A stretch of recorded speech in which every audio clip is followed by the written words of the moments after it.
Hello दोस्तों। BPSC TRE 3 की जो आपकी वैकेंसी है उसके लिए डेली बेसिस पे अपनी ये मैथ्स की क्लास हो रही है। और मैं आपको बता दूं कि संपूर्ण जो प्रीवियस ईयर है उनका सॉल्यूशन मैं आपको यहाँ पे करवा रहा हूँ। तो आप चैनल पे नए हैं तो सब्सक्राइब आप कर सकते हैं। देखिएगा, बिना किसी देरी के क्वेश्चंस की शुरुआत करते हैं। क्वेश्चंस को आप समझने की कोशिश करें कि 3 की पावर x+8 बराबर है 27 की पावर 2x+1 के। तो x का मान आपको बताना था। तो देखो, 3 की पावर x+8, इस 27 को मैं 3 लिखूंगा, 3 की घात 3 लिख सकता हूँ। इसकी पावर हो जाएगी 2x+1। अब जब ऐसा होता है ना दोस्तों, एक नियम आता है कि एक ही घात में m लगी हो, ऊपर में n लगा हो, तो ये दोनों घातें गुणा हो जाती हैं आपस में। तो ये 3 जो है ना, इन दोनों से गुणा हो जाएगा। तो इस साइड तो आपका हो जाएगा 3 की घात x+8 बराबर, देखो 3 की घात, अब 3 इस 2 से गुणा होगा तो 3 दूनी 6x, और 3 इसे 1 से गुणा होगा तो +3। यहाँ तक समझ में आ गया होगा मेरे हिसाब से, ये वाला नियम मैंने फॉलो किया है इसमें। अब देखो, आधार दोनों का समान, बेस समान है ना, तो आपका ये घातांक भी आपस में बराबर होंगी। तो x+8 जो है वो आपका इक्वल होगा किसके, 6x+3 के। सही बात। अब यहाँ से जो है ना, x वाले टर्म्स को अपन एक साइड में ले लेंगे। तो इस x साइड भेज देता हूँ, 3 को इस साइड लेके आता हूँ, तो 8 - 3 हो जाएगा, 6x - x हो जाएगा। तो 5x बराबर आपका 5 आएगा, तो x बराबर आपका आएगा 5/5। तो यहाँ से आपका जो है x बराबर वैल्यू आ जाएगी 1। कौन से ऑप्शन में है सर? बी ऑप्शन में दे रखी है। बी ऑप्शन जो है इस क्वेश्चन का सटीक आंसर हो गया है। तो ऐसे आपको बिल्कुल बेसिक के साथ भी सारे क्वेश्चन बनाने हैं। और 44वीं बीपीएससी प्री एग्जाम 2018 में दोस्तों क्वेश्चन आपका पूछा हुआ है। अच्छा, हम ये क्वेश्चन क्यों कर रहे हैं? क्योंकि प्रीवियस ईयर के जो है ना 8 से 9 क्वेश्चन आपके हर शिफ्ट में रिपीट होते हैं। अगला क्वेश्चन, उससे पहले मान लो आप बीपीएससी 3 की तैयारी कर रहे हैं। अब आपका कोई भी सब्जेक्ट होगा, लेकिन अगर आपके ये 40 जीके जीएस के क्वेश्चन अड़चन पैदा कर रहे हैं ना, तो आप लोग क्या करेंगे, इनके एक 1500 क्वेश्चन की पीडीएफ है भाई, 20 दिन का समय है, उनमें आप ये 1500 क्वेश्चन की पीडीएफ कवर करके चले जाइए। अब ये पीडीएफ आपको मिलेगी कैसे? तो आप 6376703831 इस नंबर पे आपको व्हाट्सएप मैसेज करना है। ठीक है, इस नंबर पे आप व्हाट्सएप मैसेज करेंगे, 99 RS जो है आपको पे करना है।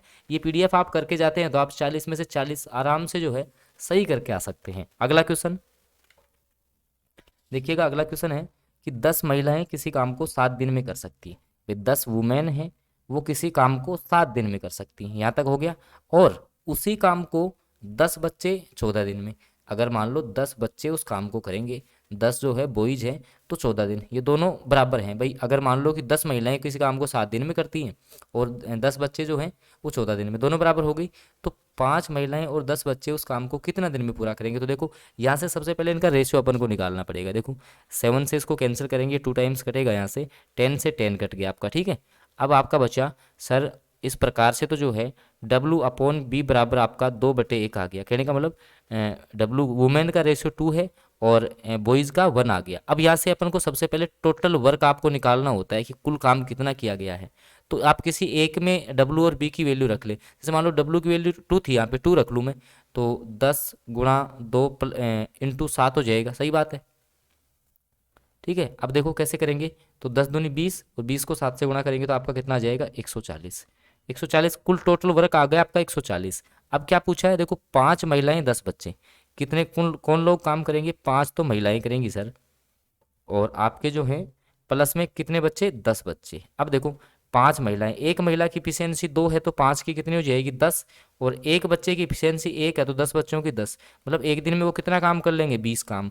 अब 140 काम करने में फिर उनको कितना समय लगेगा? 20 का भाग दे दीजिए, तो आपके आ जाएंगे 7 दिन। कितने दिन आ जाएंगे? 7 दिन। कौन से ऑप्शन में?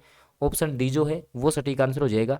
और 63वीं बीपीएससी प्री एग्जाम जो आपकी 2017 हुई है उसमें आपका एक क्वेश्चन पूछा हुआ है। तो बिल्कुल कॉन्सेप्ट के साथ क्वेश्चन आप हल करने की कोशिश करें। आराम से आप 8 के 8 क्वेश्चन जो है जो प्रीवियस पेपर आता है उसमें आप बना के आ सकते हैं।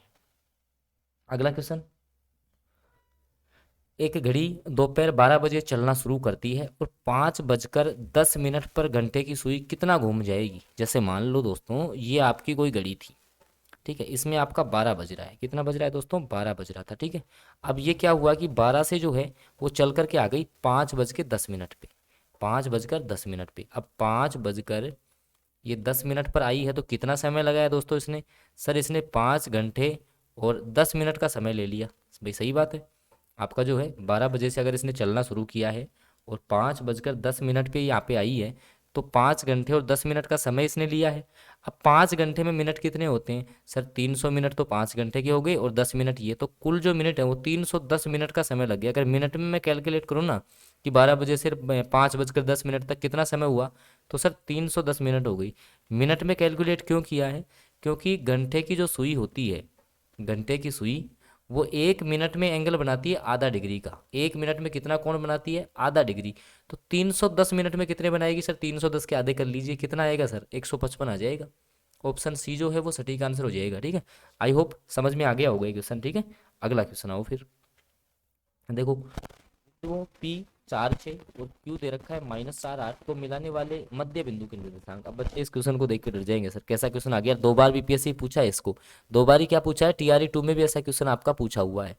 क्या अप्रोच होनी चाहिए इस क्वेश्चन के प्रति? तो देखो, एक फॉर्मूला आपको याद रखना है। जब भी आपको मध्य बिंदु के निर्देशांक निकालने हों, जब भी आपको मध्य बिंदु के निर्देशांक आपको निकालने हों, तो x बराबर होता है x1 प्लस x2/2 और y बराबर होता है y1 प्लस y2/2। अब देखने में हार्ड लग रहा है, देखो ये x1 है, ये y1 है, ये x2 है, ये y2 है। तो देखो x1 प्लस x2 तो 4 -4 जीरो हो गया ये तो इसका मान तो जीरो आएगा। और y वाला निकालेंगे तो y1 कितना है? देखो यहाँ से 6 है और y2 8 है। तो 6 और 8 को जोड़ के 2 का भाग दे दो, भाग देंगे तो आपका आ जाएगा 7। 0 और 7 कौन से ऑप्शन में? ऑप्शन डी में आ रहा है, तो ऑप्शन डी जो है वो सटीक आंसर हो गया। 2 बार बीपीएससी इस क्वेश्चन को पूछ चुका है। तो ये फॉर्मूला अगर मध्य बिंदु का आपको ध्यान में रहेगा तो आप जो है इस क्वेश्चन को आसानी से बना सकते थे। अगला क्वेश्चन, एक कमरा जिसकी लंबाई 12 मीटर है, चौड़ाई 9 मीटर है और ऊंचाई 8 मीटर है, उसमें रखे जा सकने वाले खंबे की अधिकतम लंबाई, जैसे मान लो दोस्तों ये कोई आपका रूम है, तो अब इसमें जो है आप ऐसे ही तो खंबा रख सकते हो लंबे से लंबा, अर्थात इसका विकर्ण ज्ञात करना होता है सर। अब विकर्ण अगर तुम्हें घनाभ के आकार का होता है रूम, विकर्ण ज्ञात करने का फॉर्मूला अगर तुम्हें पता होता तो आराम से इस क्वेश्चन को बना सकते थे। तो विकर्ण ज्ञात करने का फॉर्मूला होता है लंबाई स्क्वायर प्लस चौड़ाई स्क्वायर प्लस ऊंचाई स्क्वायर। रूट में मान रख दीजिए। देखो, लंबाई का मान कितना है? 12 है तो 12 का स्क्वायर अपन कर देंगे, चौड़ाई 9 है तो 9 का स्क्वायर कर देंगे, और ऊंचाई जो है 8 है तो 8 का स्क्वायर। देखो, 12 का स्क्वायर आपका हो गया 144, 9 का स्क्वायर 81 और 8 का 64। इन तीनों को आप जोड़ोगे तो आपका आएगा रूट में 289। अब रूट 289, 289 कितने का स्क्वायर होता है? 17 का, तो 17 आंसर करेक्ट हो जाएगा। कौन से ऑप्शन में? सी ऑप्शन जो है ना वो आपका इस क्वेश्चन का जो है सटीक आंसर रहने वाला है। ठीक है दोस्तों, बाकी मैंने आपको बता दिया कि 40 नंबर का जैसे जीके जीएस वाला पार्ट है ना, आपकी टेंशन ही खत्म हो जाएगी। इतना ही समय है, 1500 क्वेश्चन पढ़ के चले जाओगे आराम से, बहुत अच्छा स्कोर आप करके आओगे। ये पीडीएफ देखो 99 आरएस में आपको मिलेगी। मिलेगी कैसे? तो आप 6376703831 इस नंबर पे आप लोग व्हाट्सएप मैसेज कर सकते हैं। हालांकि डिस्प्ले पे नंबर चल रहा है, उस नंबर पे आप व्हाट्सएप मैसेज करेंगे तो आपको ये पीडीएफ मिल जाएगी। अगला क्वेश्चन, यदि किसी वृत्त का अर्धव्यास दोगुना कर दें, अर्धव्यास का मतलब क्या होता है दोस्तों? भाई जैसे मान लो ये कोई वृत्त है, भाई इसका व्यास ये होता है, व्यास का आधा क्या होती है? इसकी त्रिज्या होती है रेडियस। तो त्रिज्या की बात कर रहा है, त्रिज्या को दोगुना करें तो उसके बढ़े हुए क्षेत्रफल का परसेंट कितना होगा? जैसे मान लो कि पहले वृत्त का क्षेत्रफल था πr²। अब अपन त्रिज्या को दोगुना कर देंगे तो पाई और आर की जगह कितना आ जाएगा? 2r का स्क्वायर। तो देखो पाई 2 का स्क्वायर हो गया 4, तो 4 πr² हो गया। कितना बढ़ गया? तो सर देखो, πr² से कितना हो गया? 4 πr² हो गया, तो कितना बढ़ गया? 3 πr² बढ़ गया सर। कितने से बढ़ा है? πr² से बढ़ा है। और परसेंट में बदलने के लिए 100 से गुणा, r² से r² कैंसिल, पाई से पाई कैंसिल, 3 को 100 से गुणा करेंगे, 300% जो है ना वो इसका क्षेत्रफल बढ़ जाएगा। कौन से ऑप्शन में है सर? ऑप्शन सी में जो है आपका दे रखा है। आई होप समझ में आ गया होगा ये क्वेश्चन भी। अगला क्वेश्चन आओ फिर। 7 सेंटीमीटर अर्धव्यास के वर्त का एक क्षेत्रक 120 डिग्री का कोण बनाता है, क्षेत्रक का क्षेत्रफल आपको बताना है।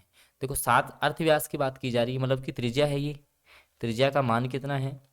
7 सेंटीमीटर है। अब आपको थीटा का एंगल कितना दिया हुआ है? 120 डिग्री। अब देखो ये क्षेत्रक, जैसे मान लो इस प्रकार का क्वेश्चन है ये, जैसे ये है सर्किल, ये 7 सेंटीमीटर की त्रिज्या, ये त्रिज्याओं द्वारा जो क्षेत्र घेरा जाता है उसको बोलते हैं अपन त्रिज्य खंड। इसको क्या कहा जाता है दोस्तों? तो आपका त्रिज्य खंड कहा जाता है। अब त्रिज्य खंड का क्षेत्रफल निकालने का फॉर्मूला जो होता है वो होता है दोस्तों πr² θ/360। अब पाई का मान कितना होता है? तो पाई का मान 22/7 होता है, इंटू आर का मान कितना है? 7, तो 7 गुणा 7 हो जाएगा, इंटू थीटा का मान कितना है? 120 है, बटे में आपका हो जाएगा 360। 120 एकम 120, ये 3 बार कटेगा, 7 से 7 कैंसिल हुआ, तो 22 को 7 से गुणा करेंगे 154, 154 में आपको भाग देना है 3 का, तो आपका 51.31 आ जाएगा। ऑप्शन ए जो है ना वो सटीक आंसर हो जाएगा। 40वीं बीपीएससी जो आपकी प्रारंभिक परीक्षा हुई थी उसमें ये क्वेश्चन आपका पूछा हुआ है। तो सारे क्वेश्चन पूछे हुए हैं जो भी बीपीएससी ने आज तक पूछे हैं, और इनको सोल्व आप करके चले जाएंगे ना, एक सिंगल क्वेश्चन तुम्हारा गलत नहीं होगा। तो दोस्तों ये कुछ क्वेश्चंस थे जिनका अपन ने जो है आपके साथ चर्चा की है। लगातार प्रीवियस ईयर क्वेश्चन सारे मैं आपको करवा रहा हूँ इसी चैनल पे, तो आप चैनल को सब्सक्राइब जरूर कर लेंगे। अब जैसे मैं आपको बार बार कहता हूँ कि ये जीके जीएस की अगर पीडीएफ आप 40%, देखो 40 में से 40 का तुम्हें अगर सही आपको स्कोर करना है ना, तो ये पीडीएफ बहुत इंपॉर्टेंट है आपके लिए, क्योंकि मैं मात्र आपके लिए 99 आरएसएस की प्राइस रखी है। तो आप 6376703831 इस नंबर पर आप व्हाट्सएप मैसेज करेंगे तो ये पीडीएफ आपको मिल जाएगी। बाकी आगामी जो क्लासेज है उनकी जानकारी के लिए आप चैनल को सब्सक्राइब जरूर कर लेंगे, साथ में बेल नोटिफिकेशन को ऑन कर लीजिए ताकि आगे जो क्लास आएगी उसकी जानकारी आपको मिल जाएगी। धन्यवाद।